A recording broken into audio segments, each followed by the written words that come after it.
Yes, sir. Yes, so I enjoy the fact that you talked about the budget a little bit, because my question's on the budget. From my understanding, and I watched the news quite a bit, that President Obama, our last Democratic president, doubled the national debt. It's now $20 trillion. Everybody in this room owes $66,000 of national debt, and I say that just in case somebody wants to write a check. What exactly are you going to do to bring down the budget, to bring down the national debt? And what could you possibly cut? And most of the time it's, you have to raise taxes or raise the debt. Of course. What are you going to do differently to not to get rid of the debt, but to bring the debt down, right, and stop the debt from moving on? Exactly. Thank you. Very good question. Now, it would be foolish to promise to get rid of the debt, even in the next 20 years. Maybe a 50-year plan might get rid of the debt. I think that one of the reasons we have a lot of debt now that we didn't before the 70s, remember, this used to not be a thing. Does anybody know the first president since World War II, when we were fighting a world war, does anybody remember the first president to triple the national debt? Ronald Reagan tripled the national debt. Before Ronald Reagan, we ran a negligible national debt. He said, let's cut taxes for the rich. Because when we cut those taxes for the rich, the very wealthiest people who will never have to work in their lives, people whose great-grandchildren will never have to work, like George W. Bush, by the way, he didn't get a real job till he was 40. Let's cut taxes for the Bush family and for the Clinton family, who gets hundreds of thousands of dollars in speaker's fees. We're going to cut those taxes, and it's all going to trickle down. We're going to make more tax revenue by cutting taxes. But you know what he had to do? He had to raise taxes 3 different times because their budget was collapsing. So I don't think it's as easy as cutting and adding. I think the fundamental problem is this. Another kind of debt was growing starting in the late 70s. Starting in the 70s, we moved from being a production economy where you could go in, work a job, and make a product. And starting in the late 70s, we handed our economy over to casino capitalists who said, you know what, we can make a lot more money if we ship this industrial work overseas. We can pay them slave wages. They're not going to go on strike. China doesn't allow that. So starting in the 70s, we moved from a production economy to a consumption economy. And ever since then, personal debt has been growing. And if you have a large personal debt, this is a crisis, by the way. Many of you will be in deep personal debt. I am in deep personal debt over student loans and over paying for other things while I was in school. Many of you will graduate with a mountain of debt. I'm 38 and I'm still paying off my school loans.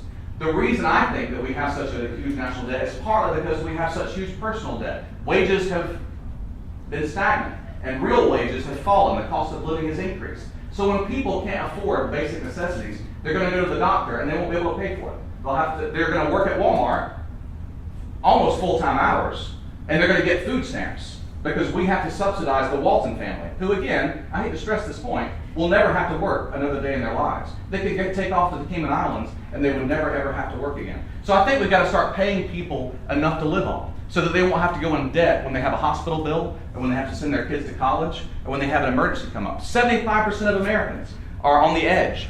So I think if we work on raising wages so that fewer people are dependent on government programs, I think that that's the secret to stopping the growth of national debt. And I also am old-fashioned. I like to pay for the things that we have. So I'm not going to cut taxes on Jeff Bezos, who exploits foreign workers in China and local workers in Washington State. They are so downtrodden and oppressed. They actually wear a tracker device. This is stuff out of 1984. They wear a tracker device on their belts to track their speed of their movements and where they're going in the warehouse. And yet they also have to line up on the way out, clock out, line up, and not get paid to wait for security. Up to 45 minutes of having to be in the warehouse not getting paid. Because the Supreme Court, the best court money could buy, said, no, Amazon doesn't have to pay them to wait to go through security. We've got to get power back to the workers. Back in the 70s, 60s, you could go, in fact, in the 50s, one person could go and work and provide for an entire family. I believe in good wages for hard work. I think that's really what's going to pull us out of national debt, is taking care of personal debt. What do you think?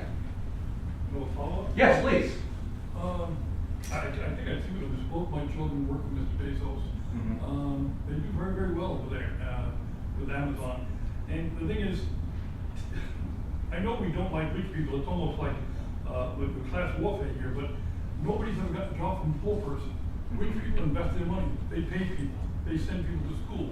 They pay people's insurance. He's got many, Mr. Bezos, I don't know Mr. Bezos personally, but he's got a lot of people that work for him. And his company is doing very well. And that brings up the Dow Industrial, which we're all attached to with our 401ks and stuff. I think we haven't tried to build the rich, and it hasn't worked, because if we built the rich and charged them too much money, they just change their headquarters to another country where the taxes are lower. We've done this already, obviously. You know, and also, you mentioned Ronald Reagan, who did triple the national debt. I think he tripled it from 1 trillion to 3 trillion. Mm-hmm. You haven't mentioned when I talked about Barack Obama, he doubled the national debt from 10 trillion to 20 trillion dollars. Maybe you, really quick, just to make sure we're getting the facts right here. How much of that debt was his first year in office, which he wasn't responsible for? Do we know how much that is? I don't know how much. Why is he responsible for the first year? Well, because back then, before we were running on continuing resolutions in Congress, they used to pass budgets, and so his first year in office, he and his Congress weren't responsible for the previous year's budget, and that was, remember, Great Recession, War on Terror. So we need to do some accounting to see how much of the debt he personally is responsible for. I don't have the numbers available, but in the next 7 years, he definitely increased the national debt. And again, he did it for good reason. We were in a recession. I understand that. But you know, to mention Ronald Reagan and not to mention Barack Obama, who increased the national debt by much more, it's just. I'd be glad to talk about that. I'm sorry I lost track of my thoughts, but yeah, let me address that. I disagree with you. I don't think Obama increased the debt for good reasons. You know who he saved in 2008? The people who caused the recession. That's who we saved. We bailed out the richest people in the world. I'm not mad at them because they're rich. I'm mad at them because they exploit poor people working people have got to go to work. My mom worked at a textile factory. I'm a Latin teacher. I go to work because I like it. I can't believe I go get paid to teach verb conjugations. But she didn't go to work because she enjoyed inspecting cloth. My dad was a machinist at Lockheed. Some days he didn't like to drive down to Marietta, right? Working people who are showing up at these Amazon factories, we're not bilking the rich by saying if you demand somebody to come in and give their waking hours to you to make you money, they're not doing this as philanthropists. We at least expect you to pay them enough to have a living, a life. Because this person is a human being. They're not just an economic unit. So that's what I would argue against. Now, Obama, along with the Congress that he had, the Democrats who were pretty conservative back then compared to now, and the Republicans who were I use the word conservative loosely. I don't know what they were conserving. They definitely conserved Goldman Sachs, right? They conserved Bank of America. And what did people on Main Street get out of that? They got foreclosures. They got homelessness. There are people still climbing out of 2008. So I don't agree that we increased the debt under Obama for good reasons. I think that by the way, Obama disagrees with me as well. He went up to Washington State and praised Amazon as innovative business. We're trying to bribe Amazon to come to Georgia. There are states offering free security apparatuses for Amazon. And I thought we were a nation against welfare.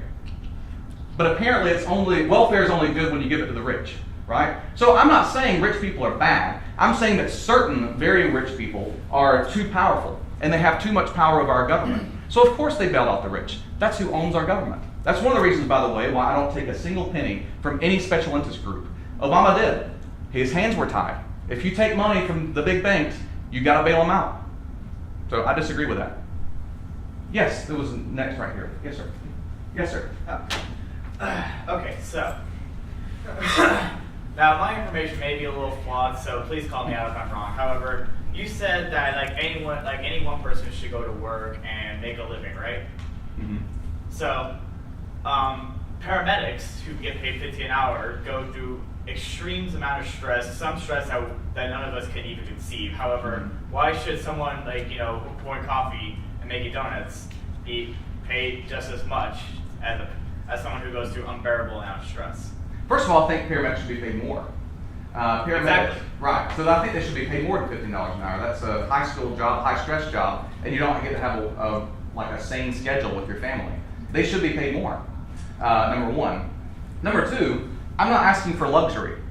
You may be flipping burgers, but it's not like McDonald's, out of the goodness of their heart, said, we're going to give some jobs out in Gainesville, Georgia to these burger flippers. They need them there. If they could get away with doing away with them with robots, they would. All these corporations would do away with all of their labor if they could, because their bottom line, by law, is to make profit. So, but let's look at the bottom line for the worker. Their bottom line is a little bit different, right? They got to keep a roof over their head. They got to feed their family. They don't have to go see a doctor. So I'm not saying to ignore the bottom line of businesses, let them make money. But I am saying let's also pay attention to the bottom line of working people. Because if we don't, this is not an equal system. It's not an equal economic system. So I think we should pay paramedics more. And I think we should also pay, it's not a pie, right? At least down here in the working class it's not. Just because burger flippers make more doesn't mean that paramedics will make less. But do you have a follow-up? I do. So, when you say like everyone should be treated fair and everyone should have access to healthcare, like here's the thing. Now I do agree with you that healthcare is expensive and absolutely just like ridiculous sometimes. However, the reason why we do charge is because anyone could go into healthcare and get it instantly. While in Canada and other countries, you have to sometimes get put on a wait list. Mm-hmm. Where do you go to get healthcare instantly? Well, like anyone could go to the doctor. Like let's just say you like get slashed or something. You could go to the doctor and get treated almost instantly. Okay. Do you have insurance? You're insured, okay. Well, you can, but other people can't. There are people who are not insured, even now, after Obamacare. So I would disagree with that argument. When it comes to medical care, this is life and death. This is not luxury, once again. We're not talking about giving iPhones out to everybody. We're not giving everybody a fast pass at Disney. Simple, basic necessities, human necessities, just to be alive. That's all I'm asking for. That's all I'm asking for. Brian is a nurse, by the way. Yeah, I'm a registered nurse. I went to school here when it was Gainesville College, and I've been a nurse for 22 years. I've worked in hospitals before that. I know a little bit about healthcare, and right now we're doing it the most expensive way possible. I see people come in, they can't afford their meds, insulin was mentioned earlier, so they lose their foot. We're going to pay for it. We either pay for it out of the county's budget for indigent care, or we pay for it from Medicaid, Medicare. We're going to pay for it. So let's pay for it as cheaply as possible by getting their insulin. Mm-hmm. Yeah. I agree with this idea that anybody can just go see the doctor is the idea that people with insurance have, and we've never been without it. Mm-hmm. All right, other questions? It's hard to get the order here. I'm sorry. We don't have a moderator. Dr. Ryan, please, he's next. Yeah, Thank you. So it seems like you are very proactive for like an increase in minimum wage or living wage. So I would make well above minimum wage. I go to school full time and work full time. How would that affect somebody like me? Like say you increase minimum wage to $15 an hour. Well, I already make like $12 over Georgia's minimum wage, national minimum wage. So am I compensated for that as well if you increase minimum wage for entry level workers? Well, there are some studies. Nothing is final in economic studies. And I'm sure there are counterfactual studies of this as well, but some studies have suggested that by raising the wages of the lowest earners, low wage earners spend all of their money locally, every bit of it. And long ago, there was a comedian, Will James, I believe it was James, who said that you give a poor man a raise, and the rich man's going to have it by the end of the day. And that's true. Working people have to pay almost all of their sometimes all their paycheck now to basic necessities, to the landlord, to electric bills. So if more people who have to work for a living, which is the greatest chunk of our country, by the way, this is not a minority of people. Most people in this country have to show up to work in the morning, unlike Congress. We don't all have the pleasure of going off to Mar-a-Lago every weekend with the full security detail, hundreds of millions of dollars. Working people have to show up, right? This is most of America. And if more Americans have more money in their pockets, then local businesses will have more money in their pockets. I think that makes sense. Of course, there may be economic studies that might argue against that, but I believe that it's at least as likely that you will see a raise in your pay than that it will stay stagnant. So you're pretty sure that it would be like a raise in my pay? I mean, I believe it would, and I believe the economic studies show that it would. Look at what happened in the 1950s. They call it the economic miracle. Oh, go ahead. What is your stance on that? Like, are you going to fight for a raise in my pay? Because I don't want to have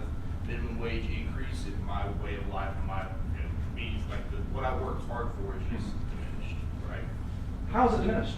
Well, if my pay is staying stagnant, right, and everybody else, like every other entry-level worker, say that I work in the company that I work for. Right. If somebody comes in and they start making $15 an hour right out the gate, they make, you know, $3 or $4 less than what I make. Mhm.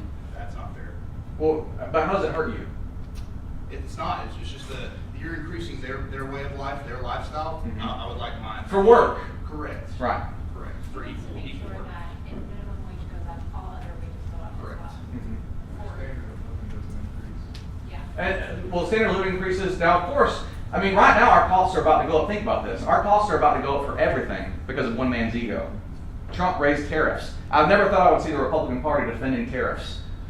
But since Trump took office, they've abandoned every principle except what was the latest thing to come out on Trump's thumbs. But your wages, your cost of living is about to go up because of tariffs and an ego.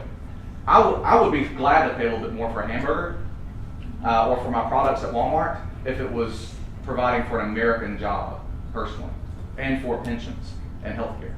So I can't promise you that your wage would go up. I believe the economic studies shows that it would, but I would argue against the idea that it's less fair. What we are currently experiencing is an injustice. People being asked to work full-time hours for poverty wages is an injustice. And just by addressing that injustice, it doesn't make your life less fair or just. That would be my argument. But of course, that would be a longer conversation probably. Nobody has the final answers. Does anybody know who's next? I'm sorry. I've been